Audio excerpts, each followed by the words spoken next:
Assalamualaikum warahmatullahi wabarakatuh. Baiklah anak-anak, pada pertemuan kita hari ini Bapak akan menjelaskan tentang kelanjutan apa yang sudah pernah saya sampaikan terlebih dahulu, masih berkaitan dengan materi perlawanan terhadap pemerintah Hindia Belanda. Kalau sebelumnya kita sudah membahas Perang Patri, Perang Diponegoro, dan perlawanan Patimura, berikut ini adalah kelanjutan keterangan yang kemarin, yaitu perlawanan terhadap pemerintah Hindia Belanda bagian yang kedua. Di mana dalam perlawanan kali ini nanti kita akan menjelaskan tentang beberapa hal dengan tujuan pembelajaran. Yang pertama, perlawanan rakyat Aceh. Yang kedua, menjelaskan tentang perlawanan Sisingamangaraja di Sumatera Utara, kemudian Perang Banjar di Kalimantan atau di Banjarmasin, kemudian Perang Jagaraga di Bali. Baik anak-anak, gambar berikut ini menunjukkan beberapa tokoh pahlawan. Mungkin di antara kalian sudah cukup familiar. Ini adalah beberapa foto tokoh pahlawan yang ada di Aceh. Di mana dalam Perang Aceh anak-anak, sebab terjadinya adalah karena Belanda berkeinginan untuk menguasai wilayah Aceh. Hal ini bisa terjadi karena setelah munculnya Traktat London, yaitu perjanjian antara Inggris dengan Belanda, di mana Inggris mengembalikan kekuasaan yang ada di Nusantara kepada pihak Belanda. Dalam hal ini, maka Belanda berkeinginan sekali untuk menguasai daerah Aceh. Padahal pada saat itu Aceh adalah satu-satunya daerah yang masih dianggap merdeka, belum ada yang menguasai. Sehingga adanya Traktat London ini memberi alasan kepada Belanda untuk bisa menyerang dan menguasai daerah Aceh. Hal ini dilakukan pada saat tanggal 5 April 1873, di mana Belanda dengan sekutunya, dengan pasukannya, dengan dipimpin oleh Jenderal Kohler, melakukan serangan kepada istana, bahkan membakar Masjid Baitur Rahman.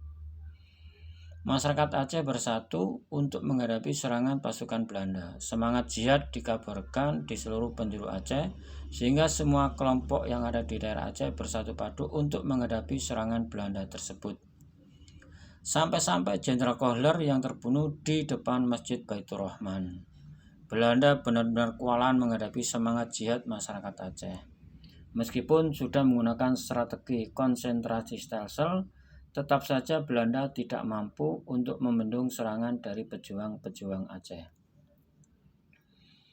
Tokoh-tokoh pejuang Aceh, yang pertama ada Tengku Umar, kemudian ada Panglima Polim, ada Tengku Cik Ditiro, ada Cut Nyadin, Sultan Mahmud Shah. Ini adalah gambar dari Panglima Polim. Kemudian Tengku Umar, kemudian adalah Cut Nyadin. Strategi Belanda dalam mengalahkan Perang Aceh.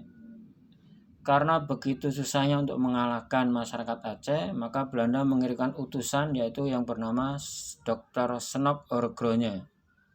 Dokter ini menyamar sebagai orang yang memeluk agama Islam, kemudian berbaur dengan masyarakat Aceh untuk mencari tahu kelemahan dari masyarakat Aceh yang sangat susah untuk dikalahkan.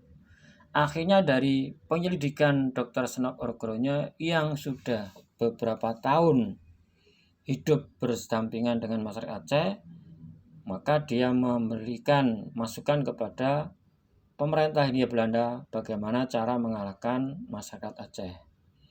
Taktik yang paling mujarab adalah dengan mengadu domba, yaitu antara golongan Ulu Balang atau bangsawan dan kaum ulama.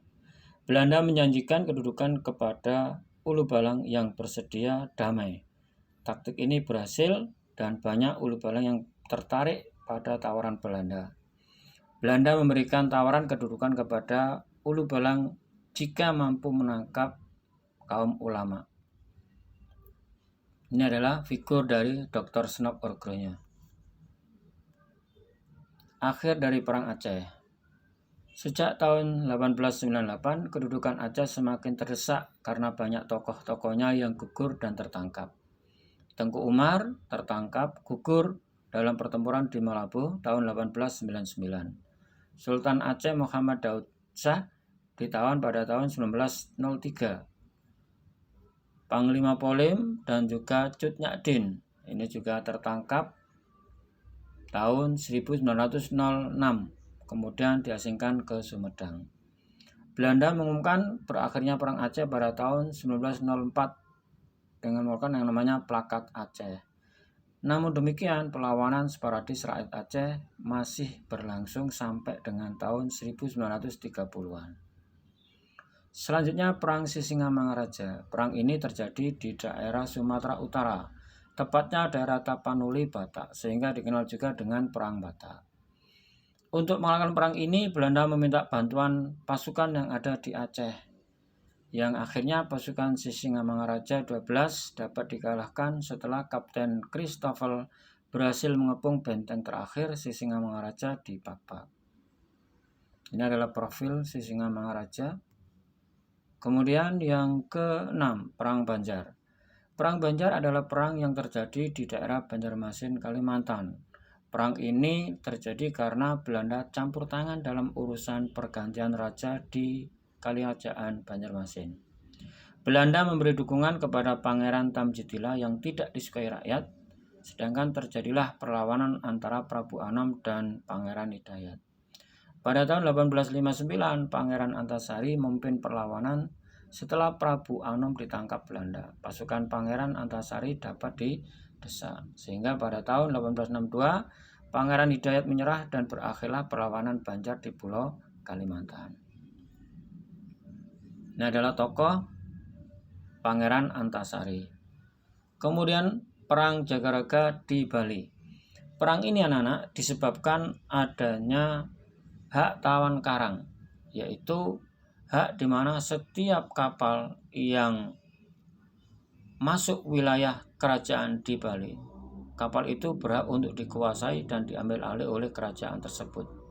Hal inilah yang mengawali ketika Belanda 2 kapalnya disita oleh kerajaan Buleleng. Belanda tidak terima, kemudian melakukan serangan kepada kerajaan Buleleng.